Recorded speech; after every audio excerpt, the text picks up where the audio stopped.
Sir आपली आज 5वी ते 6वी वेळ आहेत.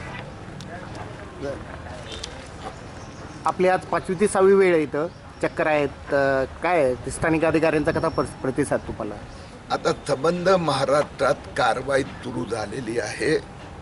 सिल्लोड येथेही 196 लोकांवर शासनाची फसवणूक केल्याबद्दल गुन्हा दाखल झाला आहे.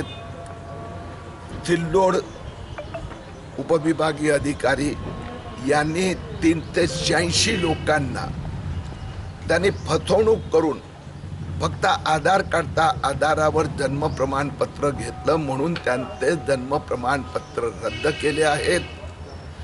आता त्यांचे आधार कार्ड रद्द करण्यासाठी त्या आधार कार्ड प्राधिकरणालाही पाठवण्यात आले आहे.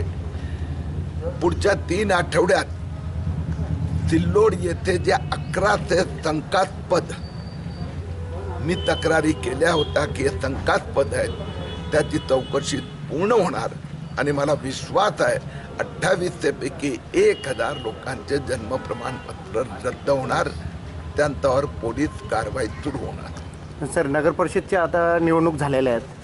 तर ह्या निवडणूकमध्ये काय बोगस मतदान झालेलं आहेत का सिल्लोडमध्ये? असेल, पण तो आपण असं म्हणतो ना की जाग आपल्याला उशीर आली मला म्हणून उशीर झाला. परंतु आता संबंध महाराष्ट्रात राज्य सरकारने 27 नोव्हेंबर 2025 जो GR काढला त्या आधारावर प्रत्येक विभागाची आता जबाबदारी झालेली आहे आणि त्याप्रमाणे सगळीकडे काम सुरू झालं आहे. मी सुरुवातीत सांगितलं होतं की सिल्लोडमध्ये 4009चे अर्ज म्हणजेच गडबड. 2008चे आदेश दिले त्यातनं 1100 तर मी शोधून दिले आहेत म्हणून पहिल्या 1100 रद्द होऊ द्या, नंतर पुढचा टप्पा आणि त्या 1100 पैकी जे 1000 आहे यांच्यावर पोलीस कारवाई होणार आणि नंतर त्यांना जाब विचारलं जाणार की तुझा इथे जन्म झाला आहे याचं तर काहीच प्रमाणपत्र नाही, मग तू आहे कुठला?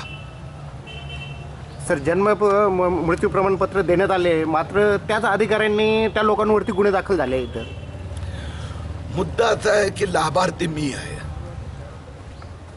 मी अर्ज केला, मी खोटं शपथपत्र दिलं आणि त्यामुळे आता तोच अधिकारी जे झालेले चुका सुधारतोय. अनावधानाने झाला की स्पष्टता नव्हती म्हणून शासनाने त्यांना संधी दिली आहे.